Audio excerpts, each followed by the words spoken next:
Our next guest is in the studio. Dr. Ekuru Aukot is the party leader of the Thirdway Alliance. Good morning. Good morning, Eric Lati. How are you doing? Very well. Trying to. I'm still... You're trying to do very well. I'm trying to survive. Okay. And to think about the implications of Finance Bill 2023, then the budget, and also looking at the political situation in the country, where we are headed. There's a lot to think about and to try to stay afloat. That's true. Yeah. City has the day's proverb. I do. The proverbs this week are from Chad. Yes, they are from the country. Has he finished reading my book, the book I gifted him? No, I haven't finished reading it. You see, there are so many proverbs there. It joined the queue. There were three other books I was reading, but I read books intermittently. Yeah. He picks one, he reads 3 pages. It's not really, I pick up the other one and read. But by next week I should have finished reading it. It's an interesting book. Yes. Very good. Arrogance burnt the chief's compound. That's the proverb for the day. Arrogance burnt the chief's compound. Yes. Dr. Aukot, what do you think the Chadians So what say? I think it probably calls for a degree of humility in leadership and service, and that should you not, show the people that humility and service, then they take power into them. So actually, in the context of our political governance or constitution, if you read Article 1 of the Constitution of Kenya, it says all sovereign authority vests in the people of Kenya. They can exercise it directly or indirectly through their elected officials. Now, when the elected officials do not exercise that power to serve the people, then the people can take over that power unto themselves. And I guess that's what the proverb means. I don't know. I'm only contextualizing it to her. Pride comes before a fall. Yes. Pride comes before a fall. Yeah. All right. Daktari, a day before the election, Yes. you spoke about what you were going to do at the ballot. And bring it out. And you tweeted. And you said, tomorrow I will cast my vote. Yes. You can be sure it won't be for a candidate being pushed by current administration. It's an opportunity to turn a new chapter in the political history of our country. Yes. After almost 60 years of dominance by 2 families, their end comes tomorrow. That's true. And I still stand by it. And as a matter of fact, I think their end actually has already come to an end. And we'll discuss the subject today, which for me I find very intriguing. And many people have asked me, including some guys from the House on the Hill, that we are tuning in. We want to hear this. Why do you say Ruto's presidency is a blessing for Kenya's politics? Although you missed one word there. In disguise. Yes. No, we removed it particularly with particular reason. So, why are we disguising this blessing? So can I repeat it on air that actually is a blessing in disguise in the political history journey of this country, and I'll explain why. Okay. So let's go back first to August. Yes. So who did you mean you were not going to vote for? I wasn't going to vote for Raila Amolo Odinga because Raila Amolo Odinga was sneaking through the back door the presidency of Uhuru Kenyatta, and for me it was going to be a continuation of that dominance and the fake dynastic belief that Kenya has dynasties, which of course, even if you look at the definition of what a dynasty is, we are nowhere closer to that. But in terms of our political history, in terms of dominance, say, by certain regions, certain tribes, certain individuals, even though they may hate each other one minute, the next minute they come together. Because I've also tweeted, there's also another tweet I put in yesterday where I brought in what Musalia Mudavadi said is in 2021, Ndindi Nyoro, about the government of Uhuru Kenyatta, Wetangula, and I think Kindiki Kithure as well. So you can see the way in which Kenyans are being played politically, so that people who identify what their interests are can always gang up, and this is why I'm saying, that end has to come to, that arrangement era has to come to an end. That era has to come to an end, and it's true. I think it has come to an end, as you can see, and I also said that William Ruto's presidency opens an opportunity for anybody else, and I'll explain in detail why I say that. Please go ahead. Yeah. So let me give a historical perspective. Why I like to discuss this subject today, that Ruto's presidency is a blessing in disguise. At independence, we had people who are called founding fathers of this nation, although some of them actually did not even fight for the freedom of this country and the independence of this country. For example, Jomo Kenyatta never fought for the independence and freedom of Kenya. As a matter of fact, people have called him a political conman over the years, because he pretended to be a Mau Mau leader, but he wasn't really a Mau Mau leader. The true Mau Mau leaders are the Dedan Kimathis and the rest. But anyway, be that as it may, out of the magnanimity of someone like Jaramogi Oginga Odinga, he had been given the opportunity to actually form first government of Kenya as a prime minister. But he said, there are 6 fellows who are being jailed in Kapenguria. They become the symbol almost of that liberation. The resistance. So he said, no, I'll not form the government until Kenyatta and the other guys are released. Once they were released, Odinga thought, let this guy form the government. But we are playing into a trap as a country, which colonialists also had a hand in it. And you see, the first thing they did was to make these promises of, we'll end the disease, ignorance and poverty. And remember, the question of land was now almost forgotten. The displacement of this country started in 1965 in central Kenya, where the agitation for independence started from the question of land. And so that's why today you find Kikuyus having a problem in Mpeketoni, Molo, Rift Valley and all that. So that dominance continued for about how many years was Kenyatta president? 14 years. Then, of course, Moi took over. When Moi took over, we're talking about at least 40 years, 24 years of presidency. Yeah? 40 years, 24 years. 40 years of politics? Yes. And about 24 years of president. Yeah. Right. Yeah, so the dominance continued. Then there was a slight break in between, with the Kibaki administration. But Kibaki administration also, remember, he was the longest serving vice president of Moi for nearly 11 years, if I'm not wrong. So in a way you could say, these guys were still one and the same. And in 2002 when we voted for Kibaki, it wasn't really about the popularity of Kibaki per se, but it was more a resistance against the imposition by President Moi on the people of Kenya, on imposition of Uhuru Kenyatta. Now, so there was that resistance. But I think now came the era of Uhuru Kenyatta. Again, we could see is a continuation actually of that from the Kenya. So we had Kenyatta 1, we had Moi, then we had Kibaki, and then Kenyatta 2 coming. Now, let me come to the topic. So if you look at all those eras, political eras in Kenya, except for the Kenyatta era. Which Kenyatta? Kenyatta 1. Except for the Kenyatta 1 era, President William Ruto has served in both eras of Moi, Kibaki, and Kenyatta 2. Yeah? That's Uhuru. Yeah. And in very, very senior positions of influence as a minister, or even as just the people, the go-betweens. If you go back to 1992, the YK 92, all that. So these are very influential. Yeah, exactly. So you cannot say, just like the same way today, any president, even in Kenya today, even like say William Ruto, they are those influencers, those powerful people. So they can bring change if they really wanted to bring change. And then, of course, what's the most important for me is that in the era of Kenyatta 2, Uhuru Kenyatta, he deputized for 10 years the presidency of Kenyatta. A presidency that, for me, I think is the most disastrous in the history of political history in Kenya. We're talking about huge national debt, talking about mega corruption scandals and all that.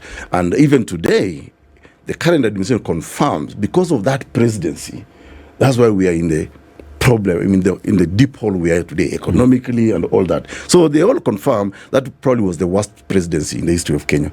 But now, coming to the topic of today, which is that I think William Ruto's presidency, I do believe, is a blessing in disguise for this country. Because if we go back to his participation politically, this is not a person who you can say does not know the problems in this country or is incapable of fixing the problems in this country. And he also said that they had a plan. So what does this mean for Kenyans? It's giving Kenyans an opportunity to now expose political lying and political lie by somebody who has been prominent in government. And therefore it opens an opportunity even for you, Eric Latif, Ndu, and CT to actually be considered tomorrow in 2027 as possible presidential candidates. based on ideas. Now Kenyans, because I can hear and I can tell you, go to Facebook, you will see some Kenyans are even making it comical that whoever stole the manifesto of Kenya Kwanza government, please should bring it back.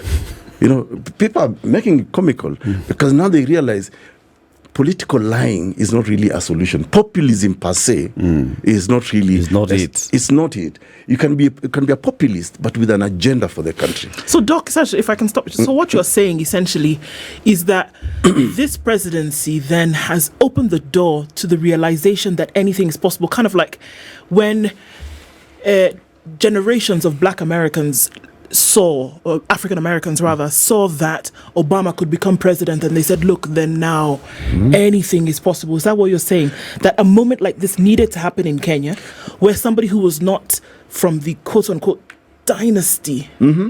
And yes, and that's exactly what I mean, because William Ruto, in my view, has actually brought to an end that perceived dominance that it is the guys with families with big names, from big tribes with big money that can actually ascend to the presidency. Now, the reason also I don't excuse him, because he is actually a surrogate of those regimes. Right from as early as 1992, yeah. So he's a surrogate. He's actually a creation of those regimes. So now we can also say, okay, wait a minute. Yes, we have ended the dominance of some of those big names, big families, the Kenyattas, the Odingas, and the rest. But now here comes their surrogate also, who is just not a solution to our problems. Yeah. We can now begin to see the lying even from this surrogate. So they are one and the same. So tomorrow, if a Sengwer or an Ogiek or an El Molo come up with an idea about governing this country, William Ruto's presidency has actually paved the way for that opportunity. Right. You can now begin to say, okay, let's wait a minute, let's listen in. So people will let's not begin to vote interrogate based on tribe. They will vote based on issues. That's what you're saying? I do believe we are headed there. And what the opportunity he is giving now is people are beginning to talk about ideas. Did they actually have ideas? Because even right now on the table, people are discussing, what happened to the narrative of Boda Boda, Mama Mboga, the wheelbarrow guy? We don't see that. Look at the appointments in the cabinet. Yeah, it's a cabinet of billionaires and multimillionaires. You don't. I mean, today. I mean, sometimes I like to use Uber and Bolt, and I always have a conversation with the drivers. I'm telling you, there are so many guys there with master's degrees in specialized skills. And they are hustling. Yeah. Now, President William Ruto, if you were to use intelligence, the NIS, the CID, you could have easily picked even a Uber driver, a Bolt driver, and said, because you've been hustling, and I promised you guys this is a government of hustlers, even symbolically. But he didn't do that. He went for multimillionaires, billionaires, but he also went for political failures in the category of chief administrative secretaries, people who had been rejected at the 2022 election. So you can actually see now, I'm hoping that Kenyans can have a debate, and that's why for me I was excited about coming to for this show today. I'm hoping that Kenya now can begin to interrogate these people. When they promise you certain things, do they actually mean it? There's a post I put in yesterday about what Ndindi Njoro said against rising the cost of fuel. Mudavadi said the same thing. Wetangula said the same thing. And they were all against the administration of Uhuru, and they were using the idea of This was in the Uhuru era. No. Just 2021. Yes, during Uhuru. In the handshake era. In the handshake era, actually. That's the best way to describe it. Yeah. They were all against the handshake era. Yeah? But look, they were saying, if we raise the cost of fuel, this is going to really affect. They spoke about it very bitterly. Right. But look where they are now. And I'm hoping that Kenyans can actually begin to see that these people are just turncoats, politically speaking. And that for them, it's about themselves.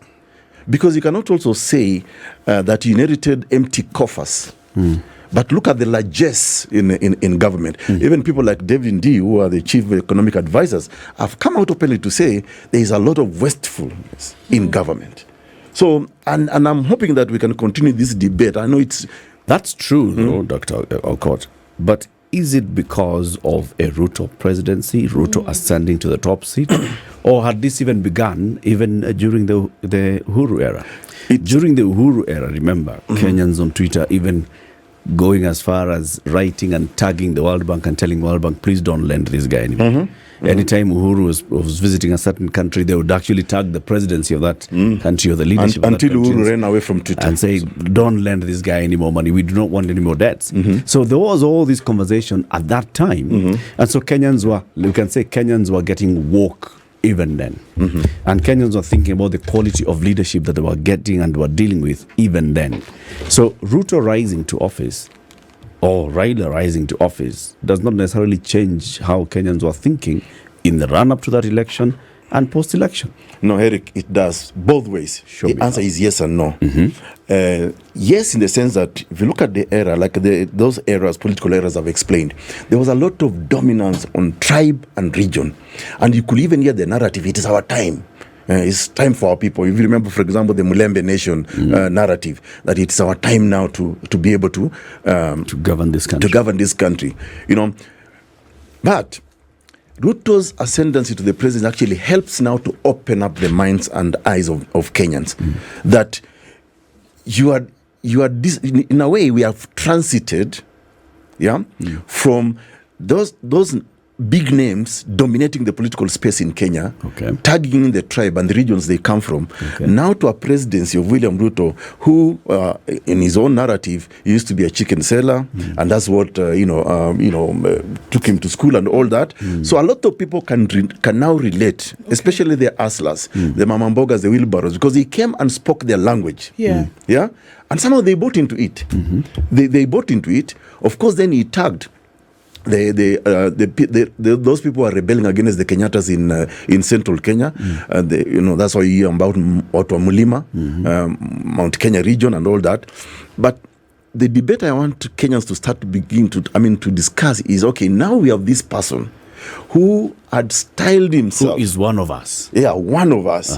But now look at the things that he's doing. First of all, even from the composition of his own government. Remember when people are being asked, how much are you worth? A lot of Kenyans are like, wow, can this really be a hustler government? Look at the kind of budget now they passed. But is it not a hustler government? Well, I think the people are crying the most now. If we go with just what you have put forth as an argument, right? The others were dynasties. Not necessarily because they were billionaires. Fake dynasties, I would say. Just use the Kenyan way of tagging them, right? Kenyan definitions. Not necessarily because they were billionaires, but because of their family history. And their lineage.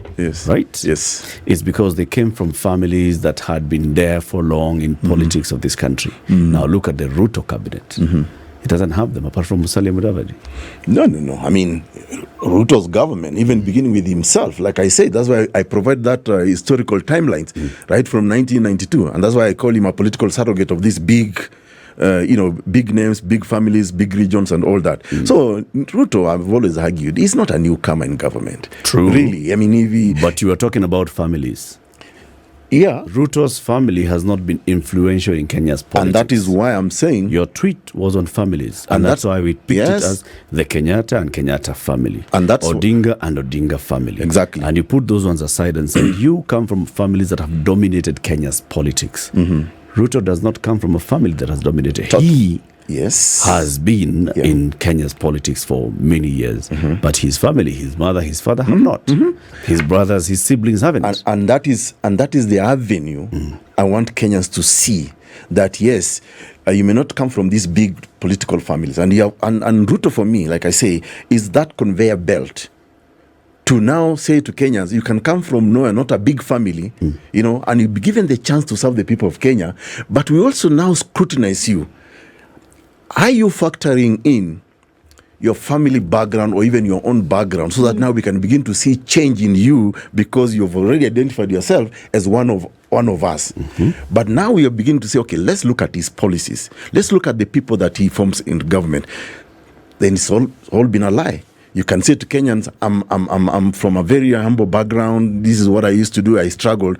But then the moment we give you an opportunity, you turn out to be the opposite. So that comparison, those considerations is why I'm saying Ruto's presidency provides that opportunity for us now to delve in and begin to critically analyze what kind of leaders do we actually want in this country. When people present themselves, do we actually look at them critically? Ngoja kidogo City. Yes.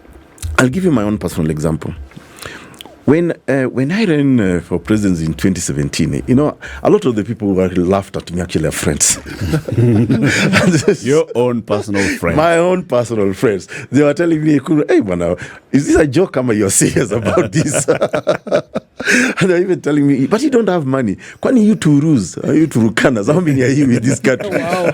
Yeah, I mean, those are How many votes can you How bring? many votes? Me, the question I'm asking, what sort of friends do you have? No, They're real. they're real. They're real because they had been blinded by the political mobilization in Kenya that you must be from a big tribe, you must have big money, you must have a big name for you to run for presidency. So I think they were speaking to the real politic of Kenya. Yeah. Yeah. They were speaking to the real politic of Kenya. Although for me, I was telling, but you guys, why do you undermine yourself? Don't you think you're actually capable? Look at the qualifications to run for president of Kenya. Yeah. Many of us, millions of Kenyans actually qualify. But you've been cowed to think that unless I come from a certain region, I've got certain background, so I will not attempt. Unless I align myself with. Yes. The second example, when I proposed the Punguza Mizigo Constitutional Amendment Bill of 2019, which we discussed here, you know, first it was fought vigorously by those big names, those big families, because for them, an idea cannot be popular if it is brought by somebody from some small tribe or a small party called Thirdway Alliance that was just the other day. Just the other day, you know, And by people whom we know, Whom we gave jobs. and whom we didn't even know before yesterday. Exactly. Yes. So there was that kind of disparaging and saying, I mean, who the hell is this guy to come here now? How dare he? Yeah. But we also proved some people wrong. That in 2015, you remember there was the Okoa Kenya. You proved a lot of people wrong, not some. Okay, a lot of people wrong. Mm-hmm. You know, English is not my mother tongue. So, Yes. So we proved a lot of people very wrong. One, we managed to get 1.2 million signatures, which even the mighty ODM was not able to get in 2015 during the Okoa Kenya. Then they bastardized their own handshake, tried to make it a constitutional amendment bill when it was not, but we also fought them up to the Supreme Court and we defeated them. So what I'm saying is, with the Ruto presidency, I am hoping that it's opening up Kenyans for really interrogation of our kind of leaders that we want, or the kind of leaders who present themselves, that don't dismiss people. And that's why for me, I'm happy. And I'm just hoping that we can have a robust debate going forward, even for the next 4 years, before Ruto's presidency comes to an end.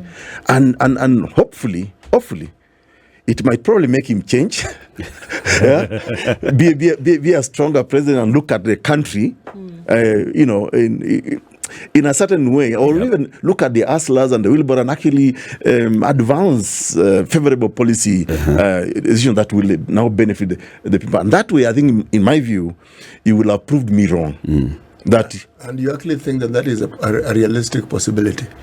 Well, anything is possible. Why not? City. Yeah, why not? Why not? When every in this evidence country that we've given so far points to it being an eventuality that will not happen, we then want to conclude when we have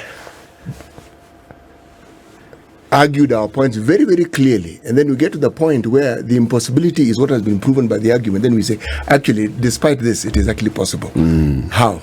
So, what is the possibility? Let's take a break. So my view is, before I take a break, I think it's good that we bring these issues to the table in the hope that it will influence government to think differently. I'm not a prophet of doom. I hope that my government will, going forward, will be able to advance certain policies that will also make me as Ekuru stop being critical. And I don't mind going back to teaching law because I love... But why should one stop being critical? Well, if one is critical when because things are being done well. When things are, even when, they're being done well, critiquing right. is absolutely important so that they can get better. Right. Yes. You don't sit on your laurels and say it is now good and then you rest. Let's take a break then. Dr. Ekuru Aukot is the party leader of the Thirdway Alliance. He's here this morning advancing this argument that Ruto's presidency is a blessing in disguise for Kenya's politics going forward. CT. You know, when and the good doctor narrated our president's history from 1992, what I garnered, looking at that process and that progress and that journey to 2023, is like he picked the worst possible political habits all along the way. So the dynasty that we speak of is not according to one's lineage necessarily. Dynasty, as in somebody who's been in political parties and in our politics for a long time, is also dynastic. That's true. Because he has moved from one political party, from one government to the other. So the vagaries and everything that happened in politics, because nobody starts at the top. You start off as just a send around and you graduate to somebody who can send one person, then 10, etc. Then you get to be president, who can send the whole country, that sort of thing.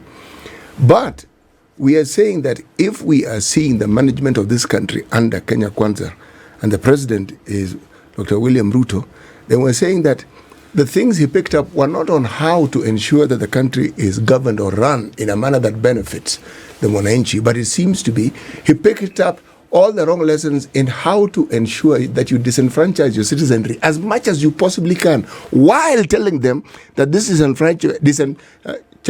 this thing that I meant, okay, is actually meant, yes, is actually for their benefit, and that if they actually look closely, they will see the benefits. That all these things, these naysayers who keep saying that prices are rising, it's bad, it's actually good for you. That when food prices go up, it's actually good for you. Just when hold on. Increase. It's even better for you. It'll get better. And I'm saying, but that is not entirely true. It's not entirely true, because that might represent a semblance of truth if the economic situation that, again, this government inherited didn't exist. Then those will argue, but he was in that government. Yes, he was, but it was inherited. Just like the Uhuru government inherited certain things from the Kibaki government, and the Kibaki government inherited certain things from the Moi government, etc., etc., etc. The reason why President Moi talked of Nyayo, he knew what he had inherited, and he was saying, folks, I'm not going to bring about any drastic changes. I'm actually going to follow in the footsteps, okay, of the person who has handed this over to me, so to speak. Or the person whose place I've now taken. If we are to judge this current leadership, are we going to judge them on the promises that they made? And yet we know they are politicians, and politicians very often say things they do not mean, make promises they have no intentions of keeping at all. It's just a campaign process. The problem, I would argue, is now when they are now in power and they're repeating the same things that they repeated when they were campaigning, then you have to say, so perhaps you actually meant what you're saying during the elections. Now, if we believe you, then we'll expect to see the manifestations of it. So, CT, if I pick a few things you've said. Yes. First of all, let me start with the idea that politicians always don't mean what they say. I don't entirely agree with you. No, not always. Yeah. Mostly. Yes. Because, okay, fair enough. Remember, he's a politician. Yeah. Well, yes. And actually, he doesn't mean anything that he's saying. I'm first and foremost a lawyer. And I love being a lawyer. He was feeling judged here. I am just a Kenyan who's decided to participate in the politics of my country, in the public affairs of my country. So if that makes me a politician, then so be it. But secondly, as a rider to that, I don't think we should demonize politics. Because politics is is an ingredient in every society that we cannot run away from. I think we should demonize actions of people who are calling themselves politicians, especially when they lie to the general public to get into public office. Now, having said that, CT, and I also want to agree with you, we can judge this administration based, of course, on the political history of the current leader. Because we are saying he cannot extricate himself completely from, for example, and I don't buy this idea that, it was Uhuru. This excuse should stop. And I'm hoping that Kenyans can actually tell Ruto and his deputy and his guys, stop this excuse. We can even compare it with the Kibaki administration. When Kibaki took over from Moi, yes, we knew things were bad, but he never went on lamenting in churches, wherever, complaining that, I inherited bad things. He actually went to work. And then, so, yes, we can judge him based on the history because he's been there. He's traveled actually a political journey from say 1992. That's not anybody. It's a long time. years. A long time. 30 years. We're talking about 30 years. Yep. So this is a person who, in my view, and I've argued in many fora, that he cannot today tell us that he does not know what's wrong in government. And going back to campaigns of 2022, if you made promises and told us Kenyans that I have the plan, I'm going to fix your problem. Yeah. This is going to be a government of you ordinary Kenyans, the mamamboga, the boda. Then when you put in or promote policies that actually hurt those people, then we have to judge you. Yeah. Yeah, we have to judge you. Because after all, you're now in the driving seat. We can no longer give past that excuse that you're a politician and we should understand that you are just telling us this thing so we can get the votes. Yeah. Basically, we should also mature beyond that. And say at that point of politics when you're coming to try and hoodwink us, we should call you out and tell you this is impossible. Exactly. Or how exactly are you going to do this? Yeah. So when we give you the vote and you come to office, then we have the right to tell you, boss, Yeah. you said and you convinced me that this is the route you are going to take to make life better for me. You have abandoned that route, and this is the consequence. So are you also saying that this presidency, not necessarily in the man who's the president, but in the opportunity that it then presents, are two in nature? One being that somebody who was not dynastic in nature, but even if he was, has then come in, and so now presents an opportunity for other Kenyans to come into that space. But also in nature of the presidency, that it gives Kenyans a unique opportunity, or maybe one that they have not embraced to this level, to question the actions of an administration, to put and hold an administration to account on very many levels, that you cannot come in with an authoritarian way of doing things, that as we see, we're going to hold you accountable and insist on the things that you said you would do. If you do not do, this is an opportunity that has been presented to Kenyans to get into citizen participation, citizen governance. I agree with you, Ndu. And I think that's what I'm saying is that, yes, you've pointed out this person is not typically dynastic, but we can also not excuse the fact that he's been associated largely with those dynastic, so to call families in the context of our definition. But also in the context of the president, like you rightfully saying, it is now upon Kenyans to say, okay, the presidency now is under a person we can actually say, okay, his background and mine actually similar or the same. But he also made promises to us. Can we now begin to question how he goes about running the country as if he was one of us? And if he's running the country again in the style and fashion of that, the other guys, then I think he has also presented an opportunity for us to say, no, it's possible to be lied to, even by our own. Nobody is pure, even from within our own family setup. You can always have the black sheep and in the family. But now it means we can actually begin to interrogate, and this is what I want Kenyans to try beginning. Let's now interrogate the presidency of William Ruto with a view to him delivering, first and foremost, what he promised during election holding time. him accountable to that. And I want Kenyans to also begin to debate the question that when politicians or people seek public office and they make promises, we must remind them about those promises. We cannot just excuse and say, and they need to stop this thing of blaming Uhuru administration. Uhuru administration is no longer there. I wish we could stop politicking now that we are in government.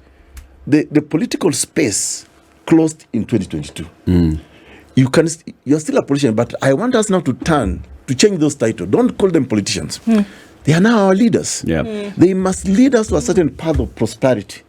And if they're not doing that, because that's the hope they sold to us, and so this thing of these politicians, even for us here on this situation room, we need to stop talking about these are politicians. Actually, we will not stop, because we have to typify individuals who are engaged in the process of politicking, because it's the best way we can label them.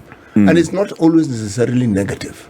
That's true. You see, what you say is true, but consider for a second, when you talk about the promises that people make, and somehow, during the campaign time they were made, and during the time when one leadership, they keep making the same promises. What exactly then are we seeing? Are they augmenting what they said to say they meant what they said they're going to do it? Or is there something else happening that we don't see? So CT, to answer you very quickly, again, back to the topic why I think this president is a blessing in disguise. It's an exposition of political lies. And I think Kenyans really needs to begin to interrogate what people say during politics when they are seeking public office. And once they are in office, they start having excuses. Can we take a step back? Yes. Why do people do that? Knowing full well that you actually have no intention of fulfilling the things that you had to say. Why do people on the campaign trail? It might look like a very basic, rudimentary question, but it goes really deep. It's deep. It's deep. No. Why do people do that? First of all, I think quickest answer is the fact that for the longest time we have not been able to interrogate leadership critically in the context of, leaders. People don't interrogate ideas that are being brought on the table. They don't interrogate those leaders. For the longest time, we've been blinded by the fact that ni mtu wetu, one of our own, our tribesman. And you see, this is a fallacy. Let me take you back to when Uhuru Kenyatta was campaigning in 2012, 2013. Him and William Ruto are like bosom buddies or even brothers. One of the things that brought them together, and which was also a lie, is the fact that they are being tried at the ICC. Now, the International Criminal Court. Now, Kenyans never interrogated that, but they used that idea that, let's bring together our communities. Uhuru was being accused, and so was Ruto. So they cleverly or mischievously decided that, we want to unite our people. A lot of people did not interrogate the mischief on that political promise. And they actually bought into it. So these guys became, you saw the first term of their presidency. They were even wearing almost identical shirts, identical, ties and all that, even almost holding hands. Then come the second term, now it exposed the fact that was even a lie. These people are not actually even working together. Ruto started saying, I've been hellbowed out of government. Uhuru Kenyatta and Raila Odinga, who are abusing each other publicly, because you remember some of these things. I mean, Uhuru was calling, Odinga Muganga, Sujinini, and then of course Odinga on the other side calling Uhuru Mtu ya Bangi, Mlevi, the conductor, Daktari, are you aware that's entertainment? No, but these things were said publicly. There were people who were believing it. Yes, but people now, back to your question, the narrative, the political psyche of our people for the longest time was actually predicated on the fact that it's our tribe, it's our region, it's our person. So they never thought outside. They never dug deep into what this our person is saying. And I'm liking some of the things that I can see on social media being posted, for example, even by some Kalenjins. There's a guy, my favorite, is called Lawi Korir. Lawi Korir posts things that are very critical of the president. He says openly, William Ruto lied to us. So I'm seeing an awakening, but I think it has to have some continuation over a period of time so that next time we're thinking about leaders, let's not be blinded by the fact that they come from our region, they are one of our own. Because, I was going to tell you, I'd forgotten, I'm just going to give an example of, say, the Kikuyu community. You see, during Uhuru's, is it first term or second term? I don't remember. There was that term that was being called Thuraku. Thuraku is these ants. Yeah? So they were told, you have to come out. Thuraku, kumera, that's the word. You have to rise up and vote for our own, because the seat is being threatened. Then I also came to learn through my Kikuyu friends another phrase used called udhamaki. Udhamaki is leadership. Udhamaki ni wito, leadership is ours, dhamaki ni shao. These people, it's very disparaging. So, of course, the reference was for against Raila Odinga, that, as we are the leaders, we are the udhamaki. But these people fish, city muga, you let them eat their fish. Thank you very much.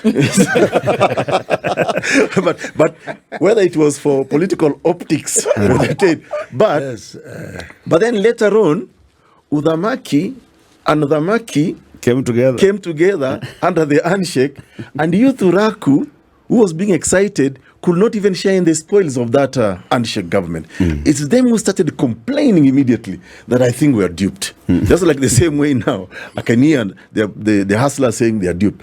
So, to the question, I'm hoping that now with this presidency, people can begin to be critical and to critique, to think about, So how else shall we identify with our political leaders?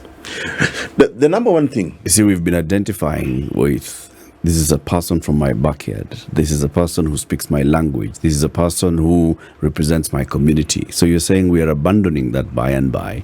And with the 2022 campaign, we started looking at this as a person whose lifestyle is akin to mine. This is a person whose social status is akin to mine. This is a person whose upbringing and everything is closer to mine. We may also abandon that. How shall we identify with our leaders? We don't have to abandon the people we know, where we come from. In fact, I'm very proud Turkana and Kenyan at the same time. I'm very proud. No, nobody can take that away from me. But I think one of the things I've been thinking lately is that how do we begin to infuse some level of change in terms of the way we see things? I don't think continuing with the narrative of our people, the region I come from, my tribesman, will bring that change. Because it's a very dogmatic a way of seeing things. Your tribesman, if he occupies the presidency, does not feed your children, does not pay your rent. And that, I think, is the thing that Kenyans must begin to see. That even if you insult one of your own, he doesn't share his salary. It's not even practical. That even if you were to be such a missionary person, say, okay, Kabila yangu, line up, I'm giving you part of my salary. It's not even enough. So, it is that level of, using a very strong term, that mediocrity, we need to begin to shatter it. So that we now begin to really say, okay. Look at issues. Look at the issues. Let's look at issues. How many years do you give us? Because, okay, at national level, we may stop looking at it that way. But let's go down. Turkanas will look at Pokots and see Pokots. Turkanas will look at the Marakwet and see Marakwet. They look at Samburu and see Samburu. And that's why I was saying earlier on that now that we have a government in place, we should maybe not stop, because Muga City wants to continue calling them politicians. We now need to start looking at them as leaders. That these leaders are leading us into what path? Because the moment we try giving them this set of politicians, they run away with it.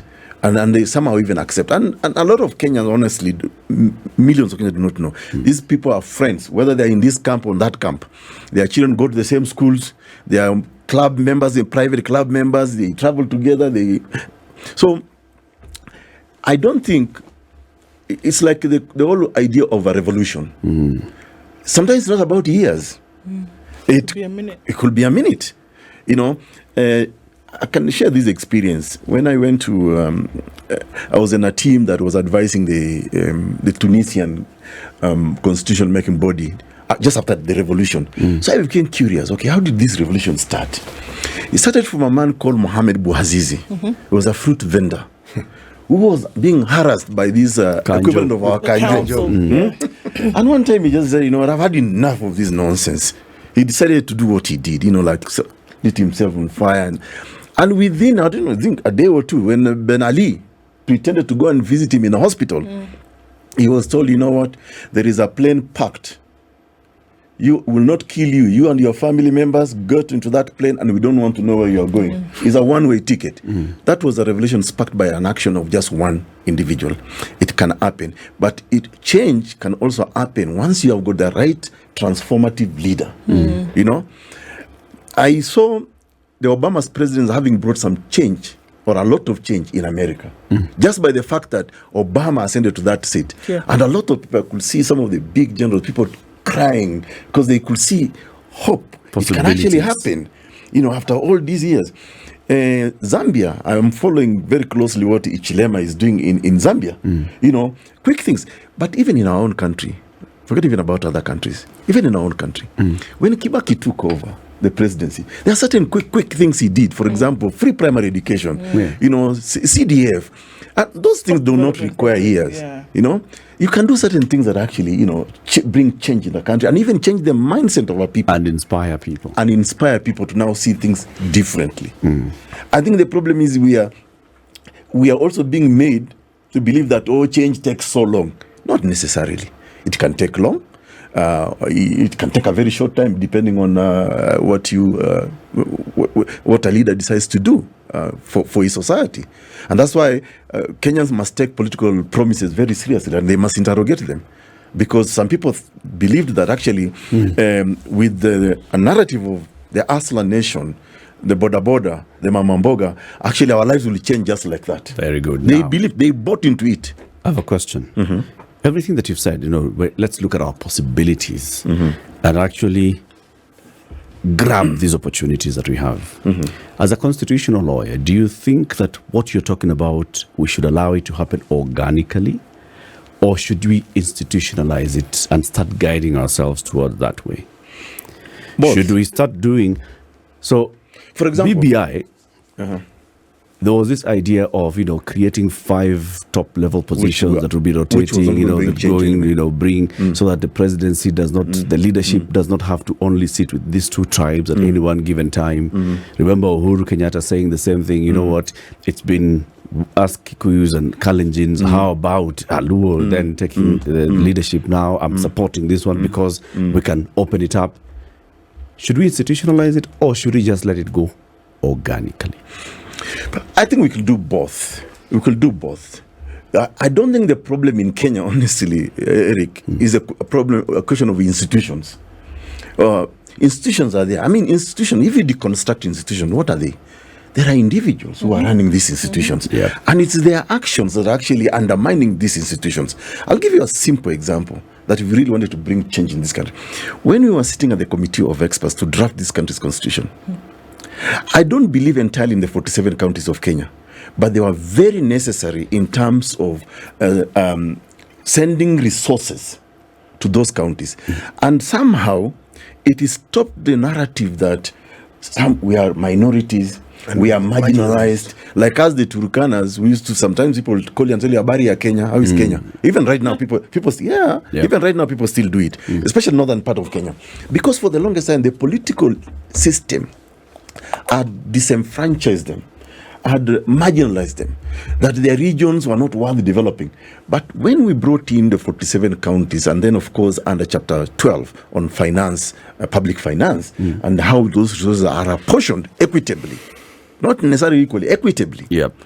And then of course, people like ourselves, you have to pick one of your own, because in some countries like Turkana, Mandera, Wajir, Garissa, it can only be a member of those tribes that can be governors. You'll go to Luo Nyanza, the same thing. Maybe Nairobi, you can see we have had Mbuvi, we've had Kidero, now we have Sakaja. Cosmopolitan counties, but in some of those counties, and for me, one of the questions that I kept on posing, you Turus now, Turuza who? Turkana. There's a short for Turkana. You people from Marsabit, Isiolo, Samburu, West Pokot, what excuse now do you have to say we are marginalized? There are resources that are coming to you. It is under the hands of your own son, daughter. Whom you elected. That person must be knowing the problems you are facing in that part. If it is water, if it is security. Now you have resources in billions. So with that, Eric, coming back to how can we bring change quick? If I was the president of this country, of course in charge of the national government, that is disbursing these funds, all I need to do is pick the Auditor General report. I can see theft of this money. People must go to jail. There is a lot of evidence of theft of public money in billions. Why aren't people going to jail? Imagine if you jailed even just 10 governors. The president does not jail people. You wrote the constitution. No. Yes. I suspect he was the process of that this person eventually ends up in jail.